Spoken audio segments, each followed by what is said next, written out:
ഘോര യുദ്ധങ്ങൾക്കിടയിൽ അബദ്ധങ്ങൾ പലതും സംഭവിക്കാറുണ്ട്. അത്തരത്തിലുള്ള ഒരു അബദ്ധമാണ് കുവൈത്തിന് സംഭവിച്ചിട്ടുള്ളത്. അമേരിക്കയുടെ 3 ഫൈറ്റർ ജെറ്റുകൾ മാറി അടിച്ചിട്ടു കുവൈത്ത്. ഈ ഫൈറ്റർ ജെറ്റിലെ പൈലറ്റുകൾ രക്ഷപ്പെട്ടിട്ടുണ്ടെങ്കിലും 3 ജെറ്റുകളും താഴോട്ട് വീണ് ആകെ തകർന്ന് തരിപ്പണമായിട്ടുണ്ട്. അപ്പോൾ ഇത്തരത്തിലുള്ള അബദ്ധങ്ങൾ പല യുദ്ധങ്ങളിലും സംഭവിക്കാറുണ്ട്. പ്രത്യേകിച്ച് ഇപ്പം നടക്കുന്ന GCC നടക്കുന്ന യുദ്ധം എന്ന് പറയുന്നത് ഇറാന്റെ അതിശക്തമായ അറ്റാക്കാണ് ഏകദേശം 9 രാജ്യങ്ങൾ നേരിട്ട് കൊണ്ടിരിക്കുന്നത്.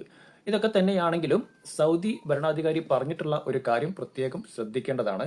അദ്ദേഹം പറഞ്ഞിട്ടുള്ളത് ഇറാനെതിരെ യാതൊരുവിധ പ്രകോപനവും ആരും എടുക്കാൻ നിൽക്കരുത് എന്നാണ് അദ്ദേഹത്തിന്റെ ഒരു പ്രസ്താവന.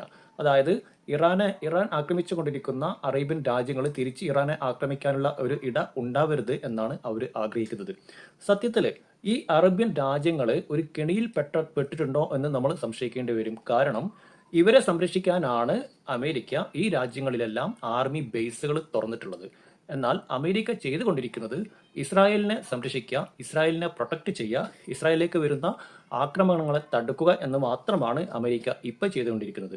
ഈ ബേസുകളെല്ലാം അമേരിക്ക ഉപയോഗിക്കുന്നത് ഇറാനെ അറ്റാക്ക് ചെയ്യാൻ വേണ്ടിയിട്ടാണ്. അപ്പോൾ ഇത്തരത്തിലുള്ള ഒരു കാര്യമാണ് ഇപ്പം GCCയിൽ നടന്നുകൊണ്ടിരിക്കുന്നത്. അപ്പോൾ ഇതിനെതിരെയും പല ആളുകളും രംഗത്ത് വന്നിട്ടുണ്ട്. സത്യത്തിൽ അമേരിക്ക പ്രൊട്ടക്ട് ചെയ്യുന്നത് ഇസ്രായേലിനെ മാത്രമാണ്, എന്നാൽ അനുഭവിക്കുന്നത് അറേബ്യയിലെ എല്ലാ രാജ്യങ്ങളുമാണ്.